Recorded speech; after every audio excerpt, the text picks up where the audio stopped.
ઝડપથી બની જતા ગાર્લિક ચીલી લચ્છા પરાઠા બનાવીશું. એના માટે એક પેન લઈ લઈશું અને એમાં 5 કળી લસણને થોડા તેલમાં આપણે સાતળી લેવાના છે. સરસ કલર આવે ત્યાં સુધી સાતળી લઈશું. એને એક કટોરીમાં કાઢી લઈશું અને ઠંડુ પડે પછી એને હાથથી આ રીતે મેશ કરી લઈશું.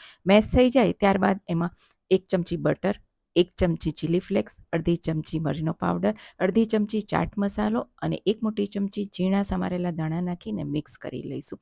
હવે ઘઉંનો લોટ બાંધેલો રોટલીનો લઈશું અને એમાંથી એક મોટો લવો લઈને એકદમ મોટી રોટલી કરી લેવાની છે. બહુ પાતળી નહીં, બહુ જાડી નહીં, એવી આપણે મોટી રોટલી કરીશું અને એના પર આપણે જે મિશ્રણ બનાવીને રાખ્યું છે ગાર્લિક, બટર અને ચીલીનું, એ બરાબર પાથરી દઈશું. જુઓ, આ રીતે સરસ પાથરી લેવાનું છે અને ત્યારબાદ એને ફોલ્ડ કરવાનું છે. કાગળનો ફેન બનાવીએ એ રીતે એને આપણે એકથી ઉપર એક આ રીતે ફોલ્ડ કરતું જવાનું છે. જુઓ, સરસ ફોલ્ડ થઈ ગયું છે. હવે એને આપણે સરસ હાથથી લાંબુ કરી દેવાનું છે ખેંચીને.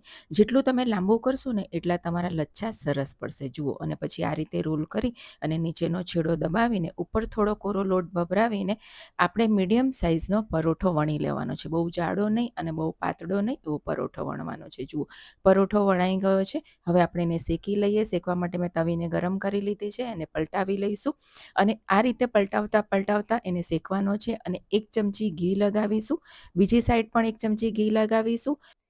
તમે તેલમાં પણ બનાવી શકો છો અને એને થોડું દબાવીને એકદમ સરસ ક્રિસ્પી કરી લેવાનો. જુઓ, સરસ એકદમ ક્રિસ્પી, કલર પણ સરસ આવી ગયો છે અને તમે જોઈ શકો છો લચ્છા એકદમ સરસ બન્યા છે અને ખાવામાં પણ એકદમ ટેસ્ટી. તેને તમે અથાણા સાથે, દહીં સાથે, સવારના નાસ્તામાં અથવા કોઈ પણ પંજાબી સબ્જી સાથે ખાઈ શકો છો. ખૂબ જ ટેસ્ટી લાગે છે.